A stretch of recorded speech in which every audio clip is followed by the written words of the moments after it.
a celebrar el Día Mundial de la Alimentación por parte del Ministerio de Agricultura, Ganadería y Alimentación de Santa Cruz del Quiché. Bueno, el fin primordial de esta actividad es para que toda la gente que ha producido algunos productos que puedan venir a venderlos, ¿verdad?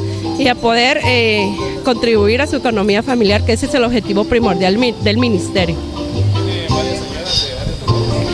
Sí, fíjese que ahorita lo que ven pues ya son algunas, ¿verdad? Porque la mayoría pues ya logró vender sus productos y ya se fue, ¿verdad? Bueno, pues fíjese que actualmente lo que se tiene pues son productos como el tomate, cilantro, más que todo productos de agricultura.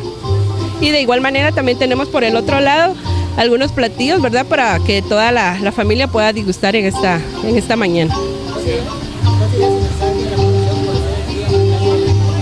Bueno, lo más importante, consideramos que el objetivo del Día Mundial de la Alimentación es para que toda la gente que produce algún producto natural que pueda venir a exhibirlos en esta mañana. Y de igual manera, lo más importante que creemos nosotros es tener una calidad de vida, pero el objetivo de tener una calidad de vida es que nosotros comamos saludablemente, ¿verdad? Agradeciéndole al señor alcalde por esas oportunidades que nos da, ¿verdad? Nosotros vendimos hojas de milpa, maíz, cilantro y rábanos.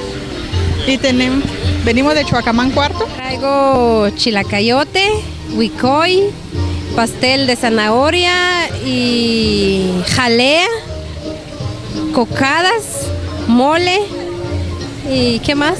Helados, chocobanano y boihuelos.